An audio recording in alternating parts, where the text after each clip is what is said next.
I'd like to tell you about a country that lies next to the North Sea, a country to which I seem to be very much attached, even if I am looking down on it, quite literally. It's one of the world's most densely populated countries, yet this is not evident from the air. What is apparent, though, is an abundance of green. Why don't you come and join me on this flight?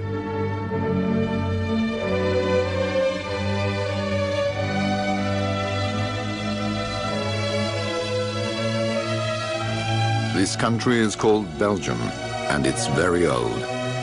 The earliest trace of human presence found here, a primitive stone tool, dates back to prehistory, 800,000 years ago.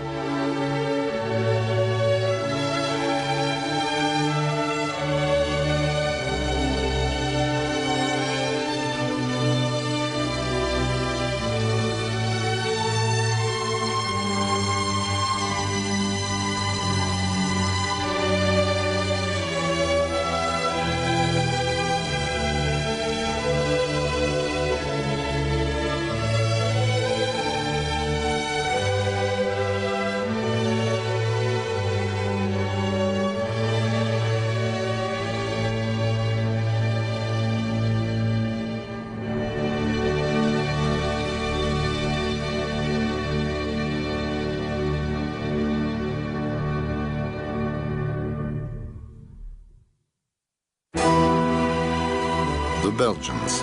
That's how the Roman Emperor and General Julius Caesar referred to the northern inhabitants of Gaul. After he had conquered their territory, though not without resistance, he started to build trade routes. These Roman roads are still evident to this day, such as the one that leads to Tongeren, the town of the legendary Ambiorix, who fought the Romans. Thanks to the roads the Romans built, international trade was able to flourish. Later on, the Belgians became conquerors themselves. From Bouillon, they waged crusades against the Islamites who had conquered Jerusalem. Villages sprang up.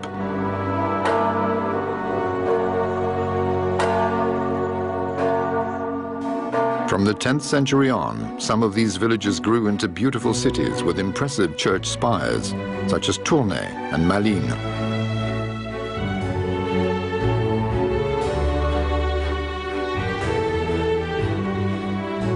Liège, the largest city in the south of the country, developed along the river Meuse.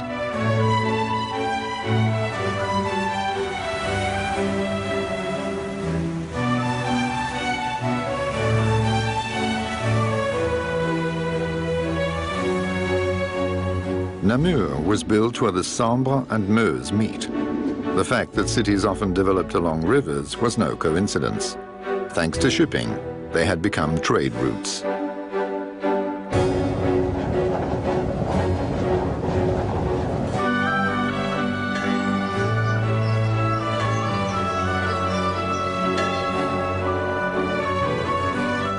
The port cities of Antwerp and Ghent developed along the banks of the river Scheldt.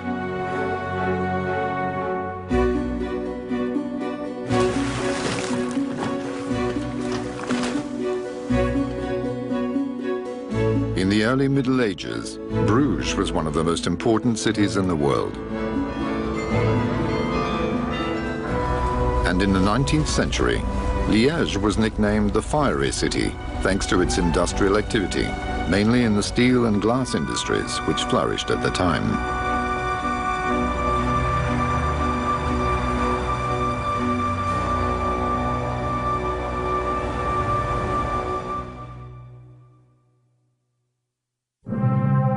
Belgium clearly has a very religious past, evident from its numerous church spires, as well as the number of abbeys.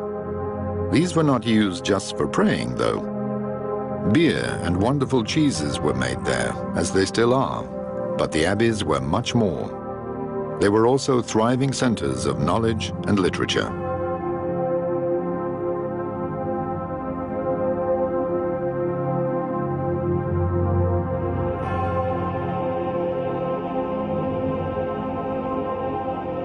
Some abbeys did not survive the French Revolution and were razed to the ground.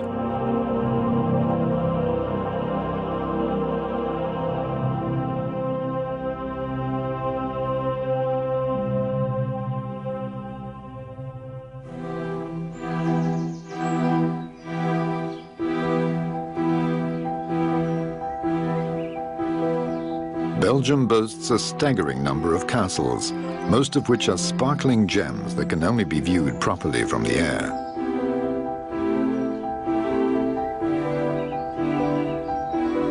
I am now flying over the castle of Gaasbeek with its magnificent Italian gardens. Castles were built in a variety of different periods and styles.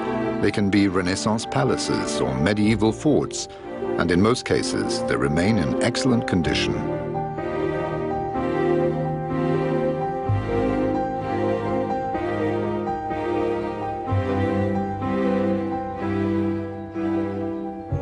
But not all of the time.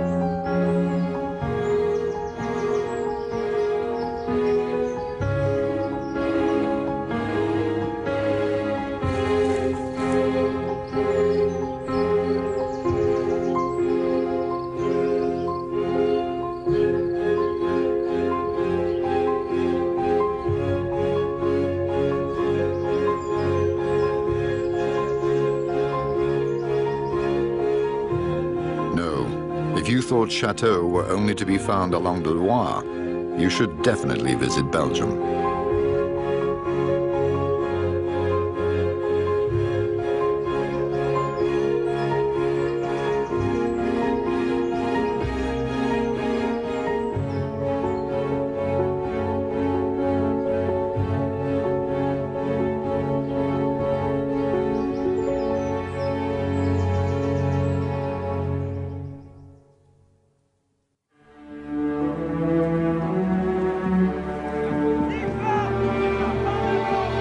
In the wonderful rolling countryside of Brabant, along the linguistic border, a remarkable monument can be found in Waterloo. A lion on top of an artificial hill marks the spot where, in 1815, a coalition of European troops beat Napoleon's army. The vanquished French emperor was exiled to the island of St. Helena. Wars were simple in those days.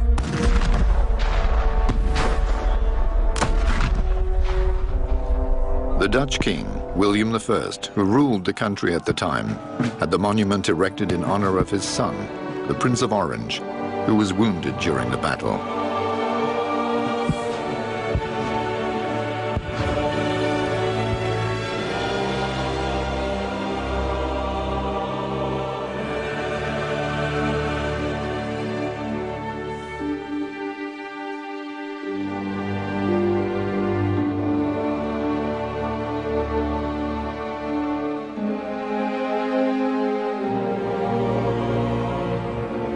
Brussels, 15 years on. In 1830, following an opera-inspired revolution against Dutch rule, the state of Belgium was established. It was to be a constitutional monarchy, with a king as head of state. The country is divided up into two main linguistic communities, one Dutch and one French, although German is also spoken in a very small region. In the second half of the 20th century, the state structure was overhauled, and Belgium was given a federal government.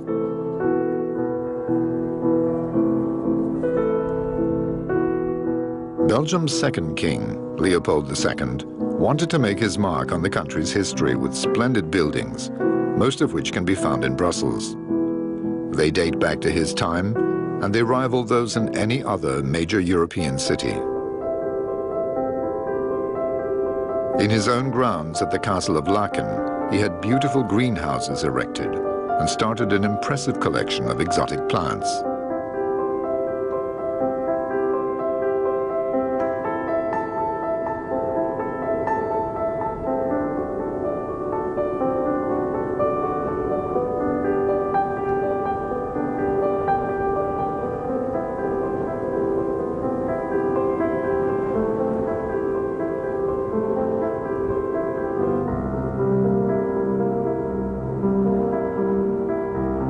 The Canal du Centre in Hainaut boasts 4 lift locks for shipping.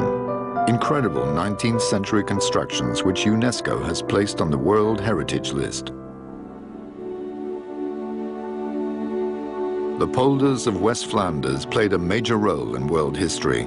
for it is there that hundreds of thousands of soldiers died in the trenches during the First World War.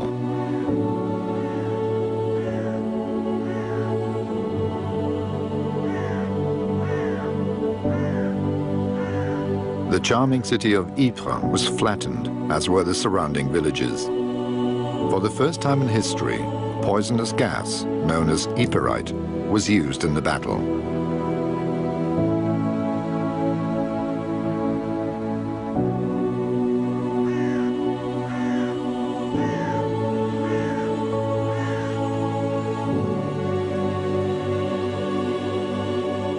The river that I'm crossing right now, the Azer, featured prominently in the last throes of the war. The Belgian king, Albert I, had the locks of the river Azer in Newport opened. Gradually, the area where the Germans had taken up position was flooded. This marked the beginning of the end of the war.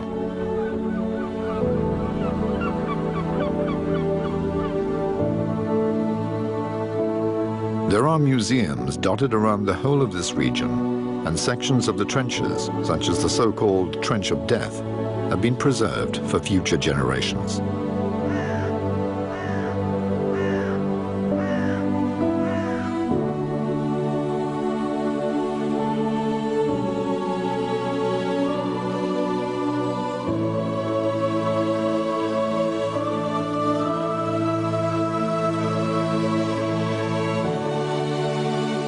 Another image typical of this region are the military cemeteries with white headstones, the best known being Tyne Cot Cemetery in Passendale.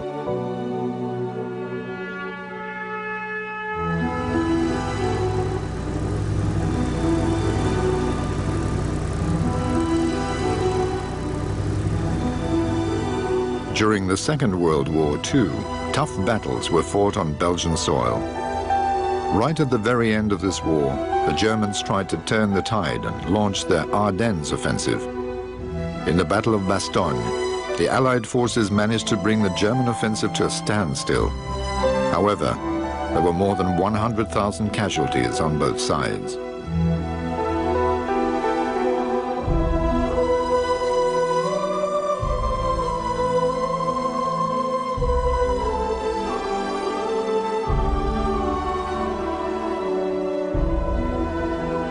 As a token of gratitude to the Americans who lost tens of thousands of troops there, Belgium had a war memorial built in Bastogne.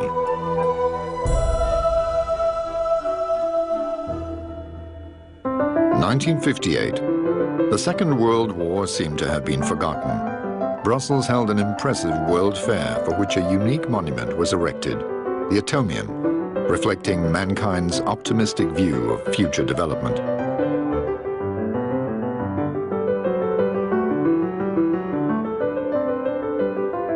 The south of the country owed its prosperity to heavy industry, chiefly the coal industry in the region surrounding Charleroi. For a long time, the steel industry was a pillar of the economy in Wallonia, although economic activities in that area are now taking a different direction.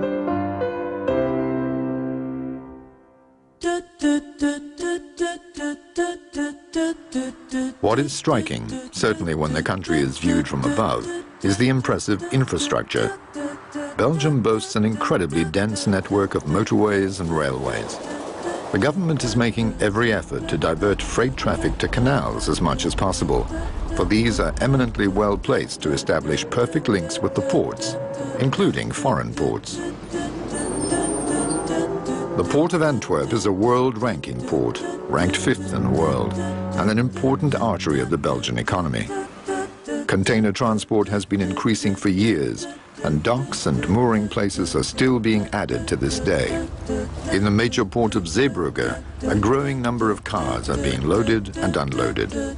Belgium's unique locked lifts process thousands of ships every year. With the high-speed train, though, you can get to Paris or London in next to no time. And the number of passengers at the national airport of Zaventem continues to grow year on year.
As I've said, this is a small and densely populated country with an extensive road network and lots of industry.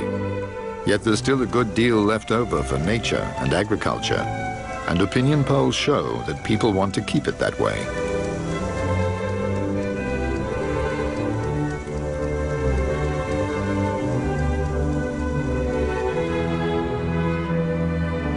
In many places, this agricultural activity produces attractive landscapes. Typical are the small, oddly shaped plots of land, often in patterns that hark back to the Middle Ages.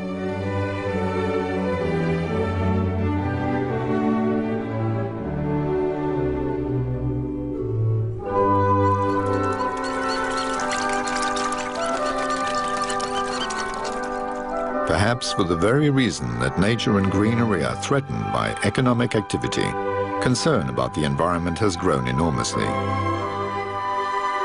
In recent years, the government has invested more and more in green areas, so that Belgium is now being given more protected nature reserves, many having been lost in the recent past.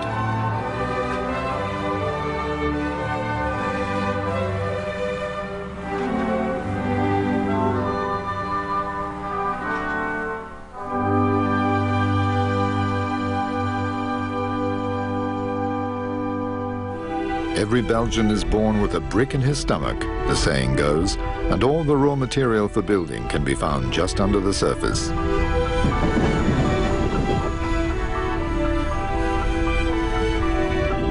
Heavy industry is mainly to be found above the surface, for example, this steel giant in the Ghent region. This is good news for the car assembly sector. Every year, our major manufacturers produce some 1 million cars. It's not only Zaventem that handles increasing numbers of passengers. Regional airports are also gaining ground.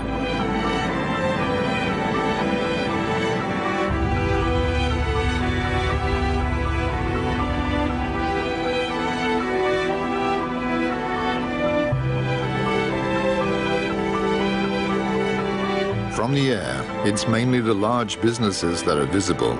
But this country can thank numerous small and medium-sized enterprises for its prosperity, as these are where the majority of employees find jobs.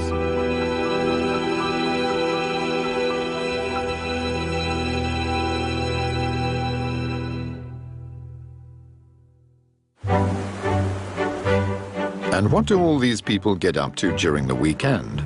Well, if it's sunny, it seems that they all head for the coast, even though it's only 65 kilometers long.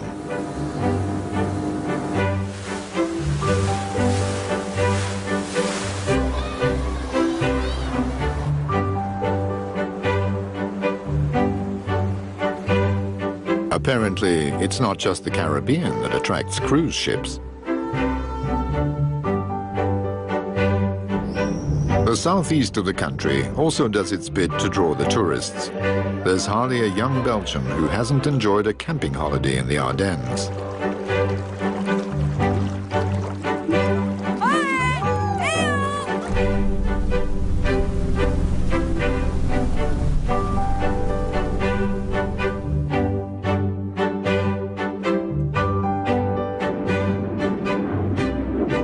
At the risk of repeating myself, I'm flying above some wind turbines, more evidence of growing environmental awareness.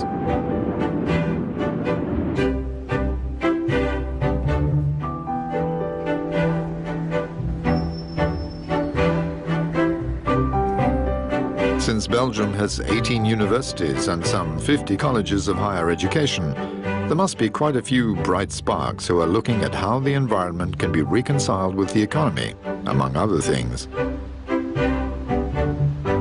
The historic town of Louvain hosts the country's oldest university, dating back as it does to the 15th century.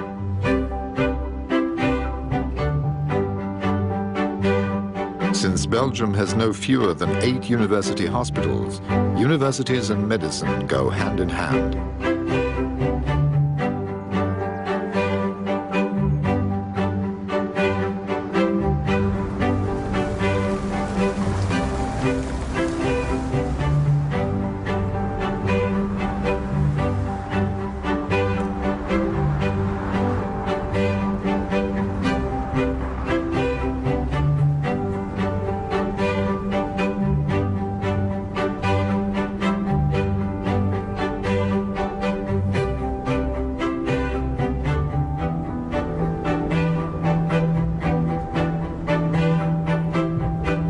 Brussels is not only the capital of this country, but also of the whole of Europe in a way, for this is where the EU's largest decision-making bodies are based. And as if this was not enough, NATO also has its headquarters in Brussels.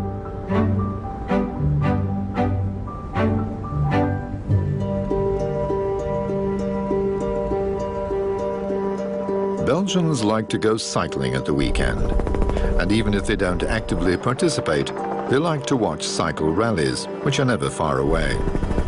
From early spring to late autumn, there are cycling races virtually every week, and they can watch the main ones live on television.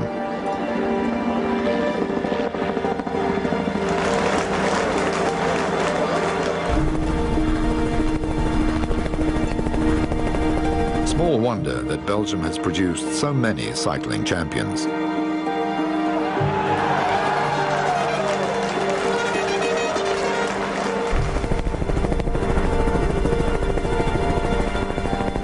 We are now about to land. I've tried to give you a detailed description of this intriguing country, but of course I've had to leave a lot out. A word of advice before we part. When you visit, you might notice that Belgians can be rather critical of their own country. But all in all, they like living here. Because believe me, in the main, they know how to enjoy life.